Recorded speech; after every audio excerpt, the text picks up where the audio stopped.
All right. Hey, good morning, folks. Once again, we are back taking a look at the tropics. Today is Tuesday, August 6th, 2024. This is your morning update on Tropical Storm Debby and the rest of the Atlantic tropical basin. We are still monitoring Debbie's progress. Apologize for the satellite interference today. It appears there's actually a solar eclipse of some kind going along right there. I hope that's what that is and not, an alien or something. But we don't track aliens on this YouTube channel. There's probably plenty more that do that, but we don't do that here. Anyway, Debby moving offshore of Georgia today. Maximum sustained winds down to about 45 miles an hour, and Debby is gingerly going to get offshore. It's just taking its time, crawling along today. And we are also watching a tropical wave down in the central Caribbean. So let's go ahead and start with Debby. This is the latest in the National Hurricane Center. This is their map this morning showing Debby and our little tropical wave down yonder. The forecast cone for Debby, we'll go ahead and start you with a 3-day cone just to kind of zoom this in a little bit and make it make more sense. 8 a.m. advisory, maximum sustained winds 45 miles an hour, movement to the northeast at 6 miles per hour. So this is expected to pop offshore near Savannah, Georgia, sometime in the next couple of hours, and then move slowly off to the east, and then begin to recurve to the northwest in some motion and make landfall somewhere in South Carolina on Thursday afternoon or early Thursday morning. Kind of depends on what time the storm comes in. For now, the Hurricane Center is forecasting this to remain a tropical storm. Their forecast is for about a 55 to 65 mile an hour tropical storm making landfall on Thursday. Debby will have about 36 to 48 hours over the warm waters of the Gulf Stream, and the upper level environment is very favorable for re-intensification. However, look at the satellite presentation radar. Debby's a very broad cyclone today, and the core is still looking somewhat healthy. It just is devoid of convection because it's over land. But one of the things we'll have to monitor very carefully is the structural processes. So when these storms spend a lot of time over land, the inner cores get very messed up. And I've always talked about them. If I use car analogies, I'm a car guy, is, if your engine is severely damaged, even if you've got the best race fuel and parts around it, it can't really run very well. And tropical storms kind of operate in that same way. The storm's been over land for so long. We'll have to see how that inner core, inner processes look to see if she can intensify quickly or intensify much more slowly, because it may have to restart all those things it was doing in the eastern Gulf of Mexico. And if it takes more than a day to do that, it may only have a very small window before it makes landfall to try to intensify to any significant degree. But I don't think intensity is going to be the major thing with Debby. I mean, if it becomes a hurricane, obviously that's going to suck for somebody. But the incredible rainfall still falling this morning is the big story. You can see all these heavy rain bands moving into South Carolina, even in North Carolina. And it looks like overall the flash flood guidance has shifted a bit further north. It looks like more of southeast North Carolina is going to get on this as well. A lot of folks around Wilmington, maybe even up towards Camp Lejeune and back off in those directions, are going to see a lot of rainfall as this rain shield very slowly advances north. But remember, as the storm goes out to the east and then turns, this whole rain shield that you see here is just going to regenerate over and over and over, and it's not really going to go anywhere. It's not going to physically move. Again, this is pretty common for a tropical system to have this kind of rain shield, but normally they're moving, so it comes in and it goes out. But in this case, not going to happen. So all this moisture is just going to regenerate this rain off the Atlantic coast and then bring more rain into the region, and the rainfall totals still to come are pretty ridiculous. We're still looking at a widespread area from Charleston up into much of eastern North Carolina, and even in towards cities like Charlotte and Raleigh. Not exactly overhead for the most heavy rain, but look at the rainfall totals for Raleigh and Charlotte. Raleigh looking at 8 to 12 inches. Charlotte more on the edge of that rain, might be a lot less for them. But there's some major population centers in this area, and 12 to 16 inches of rain still to come. Not what's already fallen, which is many inches of rain. We're talking about even more on top of that, and then pockets of 16 to 20 inches potentially. Again, these look like they've come down, but they haven't. It's just some of it has already fallen. So now even more rain falls on top of already saturated soil. and this is going to be a very bad situation. The latest in the Weather Prediction Center now shows at high risk of flash flooding and excessive rainfall, again extending all the way up to Raleigh, Wilmington, and Jacksonville, and all in North Carolina, not Florida, and all the way back down through parts of Georgia, because anything additional that falls around Savannah and up towards Augusta and even towards Beaufort is all going to be excessively overrunning, flooding rainfall, because the soil and the drainage just simply cannot take anymore. So that is the big story, and it will still be historic in terms of flooding, and we're going to see some really nasty scenes today across the southeast U.S. So folks there, please, stay put, stay safe, stay dry, and don't be trying to travel around in this area, because travel will be nigh impossible in some areas. Storm Prediction Center also showing a tornado threat today. That tornado threat has shifted away from northeast Florida and up into parts of Carolinas.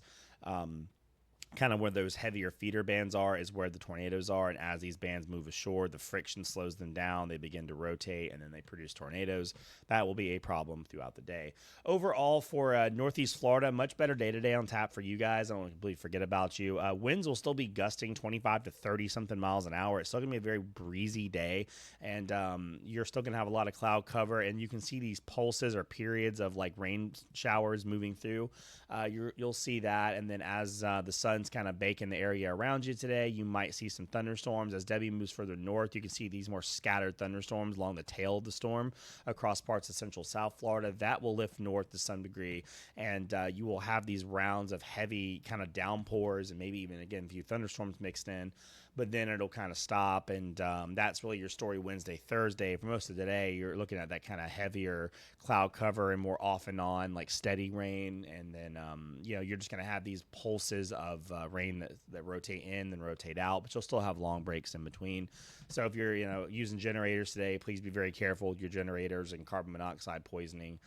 Those kind of things, and it'll still be very breezy. So another couple tree limbs or maybe a small tree can still come down today in that saturated soil, but generally speaking, the worst of the weather has passed, and it will be moving further away tomorrow and Thursday, and by Wednesday, your forecasts are looking much more normal, just unusually breezy and maybe on the slightly cooler side compared to what you've had lately, but by Friday that's going to go back to pretty much normal. All right, let's go ahead and take a look at our other wave out in the Atlantic Basin real quick. This is the wave axis this morning, a very sharply tilted wave axis moving through the southern Central Caribbean, well south of Hispaniola and Puerto Rico. And this is all due to the fact that Debbie's kind of pushing some upper level winds back off to the northeast, or from the northeast down this way. So this wave is going to stay pretty low for a couple of days. As Debbie begins to lift, we're going to see some gradual latitude gain from the wave. And by the end of the week, it should be somewhere in the Western Caribbean, in the vicinity of the Yucatan Peninsula of Mexico. And this is where, if we're going to get something out of this wave, this is where we're going to get it. So this is the wave from the National Hurricane Center. 30% chance of development over the next 7 days. And they do note that if it's going to develop, it much more likely in this area than over where it is currently. Then this will largely depend on when and how fast Debby gets out of the picture, because right now this is creating kind of a chaotic environment. But if Debby were to get pulled away, like we expect Thursday into Friday, then things in the Western Caribbean may calm down for some development. So our computer models are not very enthused with this. The European has virtually no development, and the GFS now is only showing kind of a surge of moisture going into the Yucatan into next week, and then into the southern Gulf of Mexico, where maybe it briefly tries to develop something towards the weekend. Timing is going to be important here for one main reason. So we have this unusually strong cold front trying to come down at the end of the week. The same thing that's picking Debby up is also going to unlock some cooler air from Canada. Now in the southeast, we won't get a cold front as in 70s or 60s or something. It's not going to be anything like that. It's middle of August, but it'll be some drier air coming in. But cold fronts are associated with large troughs over the eastern U.S. Large troughs can draw things out of the tropics towards the Gulf of Mexico. So that is one thing I'm still keeping an eye on, although it looks like the timing isn't going to work here. If we look at the GFS for Saturday afternoon, Debby has been absorbed by this large cold front and moved up in the New England area. We have a big upper level low associated with the big trough, but then notice how this ridge of high pressure over the Four Corners area is ridging into the Gulf of Mexico, and the ridge is kind of oriented in this fashion. This would likely block anything trying to come out of the tropics from moving. Nothing can move up into this. So you definitely have a situation where it doesn't look like this is going to have enough room to get in there. And we have a phone alarm going off for no reason. That's always fun during a video. And we have this system, not being able to get over this ridge. And the GEFS and GEPS ensembles also definitely show some very strong ridging across Texas and extending down towards the central Gulf of Mexico and back towards California. So given that setup, I'm not convinced. But if this trough winds up being a little stronger than forecast, it may erode the eastern edge of this ridge some. And if you kind of start eroding this ridge back towards Texas and you leave a weakness here, something coming out of the Gulf could turn towards that. So just something to keep an eye on. For now, the European ensembles, very weak, very low, and GFS ensembles also very weak and very low. So they have been trending downwards from yesterday. So it looks like, right now, not a lot to worry about, but I just worry about the, that trough. And given that we know some forcing is coming over from the Eastern Pacific our way, just saying to keep an eye on it over the next couple of days. But right now, that's the only other tangible threat. We do have some more activity in the tropics, but, kind of more just intertropical convergence right now. No waves are really standing out for now.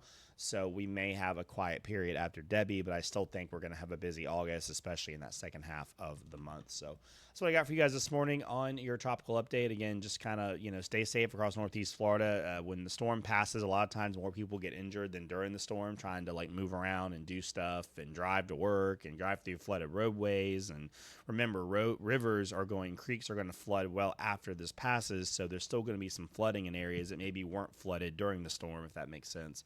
So there's still going to be some hazards to keep an eye on, and just please exercise caution today, even though the storm has mostly moved away from you guys. So that's what I got for you guys this morning. As always, thanks for watching, and have a good one.